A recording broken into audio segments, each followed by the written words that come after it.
Guitou de Djemeldine Benchenouf. Salam alaikum, Azulfilaoun, bonsoir.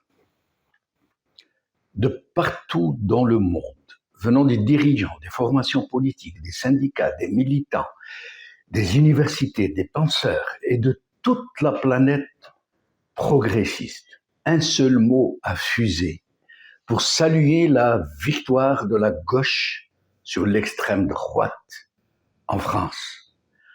Bravo! De partout dans le monde, les espoirs en un monde plus juste renaissent. Le courage se ravive de monter au front contre le fatalisme, contre ce que nous pensions un inexorable glissement vers l'extrême droite, une normalisation de la haine et du racisme, un insidieux phagocytage de la démocratie. Le découragement prenait possession des consciences politiques et la démission aussi. Au même moment où le fascisme et la xénophobie se décomplexaient.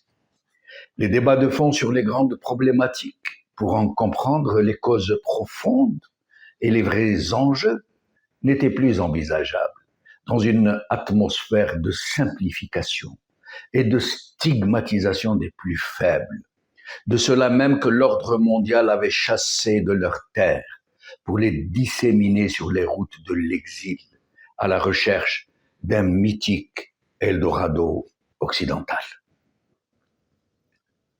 Plus personne n'osait se demander seulement pourquoi, malgré le racisme, la stigmatisation au quotidien et une monstrueuse marginalisation, pourquoi il continuait d'affluer ainsi ces pauvres gens en tsunami migratoire vers ces pays du Nord où l'on ne voulait plus d'eux, alors que dans la réalité, et pour les besoins de leurs économies respectives, leur présence est de plus en plus indispensable, voire incontournable.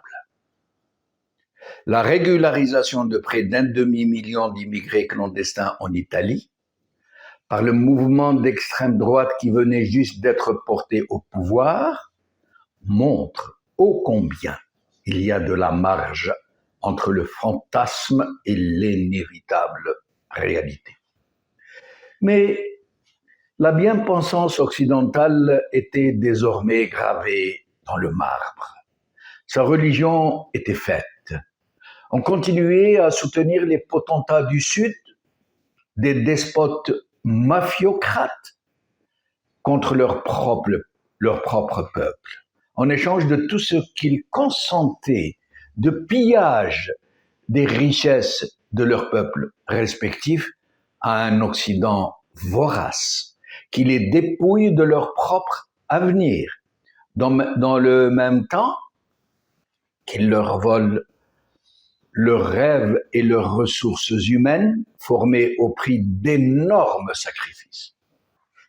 Mais il ne voulait que le meilleur, l'Occident.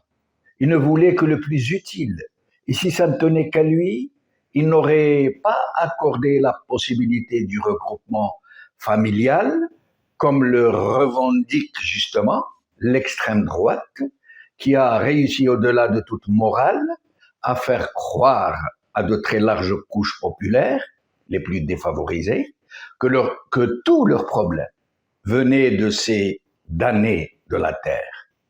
Mais au même moment où nous pensions tous que les jeux étaient faits, que l'extrême droite allait déferler sur tous les pays occidentaux, qu'elle allait s'emparer du pouvoir et faire du monde une vallée des larmes, encore plus qu'elle ne l'était déjà. Des prémices allaient commencer à se manifester ici et là d'un retour de la gauche dans le giron des peuples. L'extrême droite italienne qui avait été portée au pouvoir et qui avait pourtant promis des mesures radicales pour contrer l'immigration, jusqu'à envisager le projet d'un blocus maritime au large des côtes italiennes, s'est finalement résigné à régulariser près d'un demi-million de travailleurs clandestins, d'immigrés clandestins. La pénurie de main-d'œuvre, la baisse de la natalité et la chute démographique sont des réalités autrement plus incontournables et il a fallu faire avec.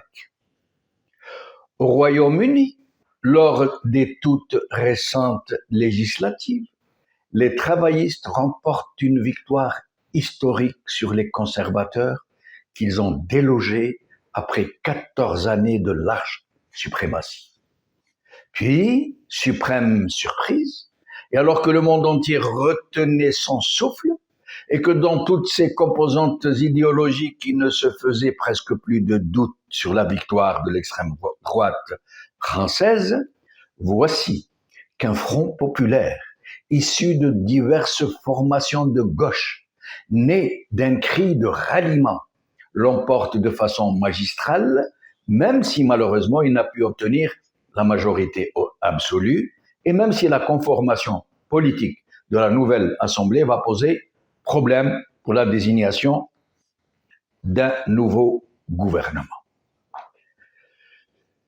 Il n'en demeure pas moins, cependant, que les populistes ont été proprement laminés et qu'ils se sont réveillés avec la gueule de bois alors qu'ils avaient déjà commencé à consulter et à distribuer les marocains, les portefeuilles. Mais bien plus qu'une victoire historique de la gauche sur l'extrême droite, voire même sur toutes les autres mouvances de droite. Et bien que tout ce beau monde n'ait reculé devant aucune ignominie pour la salir, la gauche, qu'il a utilisé contre elle des moyens de propagande haïssables, ignobles, comme d'user de tous les médias qu'elle contrôle, et Dieu sait qu'elle contrôle presque tous les médias, pour la qualifier, la gauche, de mouvement, tenez-vous bien, islamo-gauchiste. Mais la base électorale de la gauche française a su éviter toutes les choses trappes et déjouer tous les complots pour compromettre ses leaders. Malgré une propagande inouïe, jusque-là, malgré toutes les stratégies de lobby particulièrement retors, la confiance des électeurs et leur mobilisation à l'endroit de leur leader est restée intacte. Si dire le niveau de conscience politique dans un monde de manipulation et de conditionnement des masses.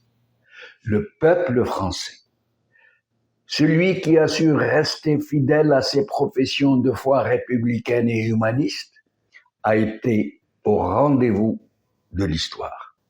Alors, un seul mot. Bravo. Bravo la reine.